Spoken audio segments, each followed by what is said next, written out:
WHO की chief scientist Soumya Swaminathan इस समय हैं। सौम्या जी, डब्ल्यूएचओ कैसे इस नतीजे पर पहुंचा कि कोरोना वायरस हवा से फैल सकता है? इसको हम लोग शुरू से कह रहे हैं कि ये जो वायरस है, ये जो कीटाणु है, ये जब कोई खांसता है या बोलता है या गाता है, तो वो जो मुंह से छोटे छोटे पार्टिकल्स निकलते हैं जिसको ड्रॉपलेट्स कहते हैं, उसमें वो कीटाणु भी, वो वायरस भी होता है। जो बड़े साइज के होते हैं 10 माइक्रोन से ज्यादा, वो नीचे गिर जाते हैं 3 फुट के अंदर ही।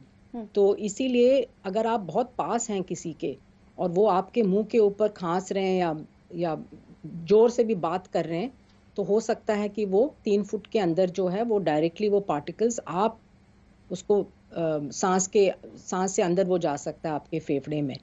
तो वो ही जो है वो मेजर मोड ऑफ ट्रांसमिशन है। मतलब उसी से ज्यादातर लोग जो पास में खड़े हैं, पास में बात कर रहे हैं, एक ही घर में, एक ही कमरे में रहते हैं।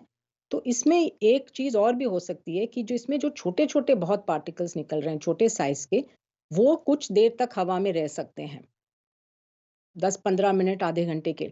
तो बाकी लोग अगर एक ही कमरे में खूब सारे लोग बैठे हैं, तो एक कमरे में अगर ज्यादा लोग बैठे हैं, वहां पे कोई एयर हवा नहीं है, दरवाजे खिड़की वगैरह बंद हैं, और अगर 8-10 लोग या 100 लोग भी काम की जगह में बैठे हैं और उसमें से एक को वो खांसी है या वो वायरस की इन्फेक्शन है, तो हो सकता है कि उनके आसपास में जो लोग हैं उनको कुछ ये वायरस रह सकता है। बट ये नहीं हम कह सकते कि ये वायरस जो है ये फ्रीली हवा में घूम रहा है और आप कहीं बाहर जा रहे हैं और रोड पे चल रहे हैं और आपको ये वायरस हवा में आ रहा है। ऐसा कोई प्रूफ नहीं है अभी तक। पर 10 से 15 मिनट बहुत लंबा समय हो जाता है क्लोज स्पेस में। लेकिन तो एयरबोर्न अगर ये हो रहा है ये वायरस, तो इसकी वजह से सोशल डिस्टेंसिंग की परिभाषा बदलेगी? कितनी दूरी रखना सुरक्षित होगा?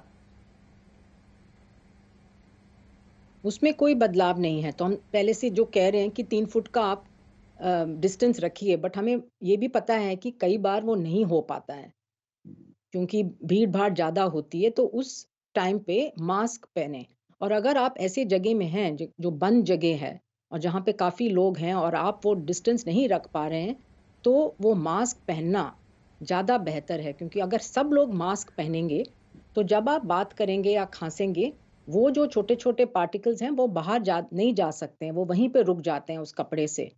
तो ये सबके लिए अच्छा है बचाव, कि सब लोग बाहर जाते वक्त मास्क पहने। और अगर आप छोटी सी जगह में बैठे हैं कई लोगों के साथ, और वो काम की जगह हो सकती है या वो पढ़ाई की जगह हो सकती है या और की जो जगह हो सकती है, तो वहां भी मास्क पहने रखना अच्छी बात है। बाकी सिर्फ मास्क नहीं, सिर्फ सोशल डिस्टेंसिंग नहीं, बल्कि दोनों का कॉम्बिनेशन ही बचाएगा।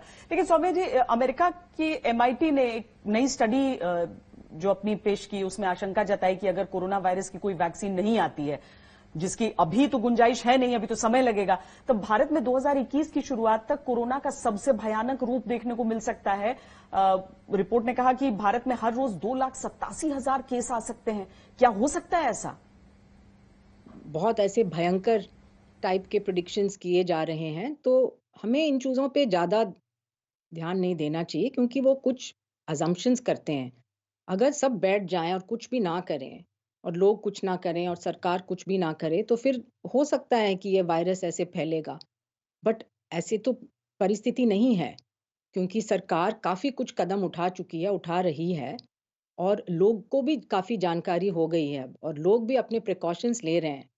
तो इस वजह से मुझे नहीं लगता कि, जहां तक अभी हमने देखा है, जहां पे अभी इंडिया की स्थिति है, कि इस तरह की भयंकर स्थिति आएगी, क्योंकि काफी गंभीरता से सब लोगों ने इसके ऊपर काम किया है और स्टेप्स लिए हैं। तो जब तक वैक्सीन नहीं उत्पादन होता और सबके पास नहीं पहुंच सकता, तब तक हमें ये सावधानी रखनी पड़ेगी। बहुत धन्यवाद, बहुत धन्यवाद। बहुत महत्वपूर्ण जानकारियां आपने साझा की हैं हमसे। बहुत धन्यवाद आपका।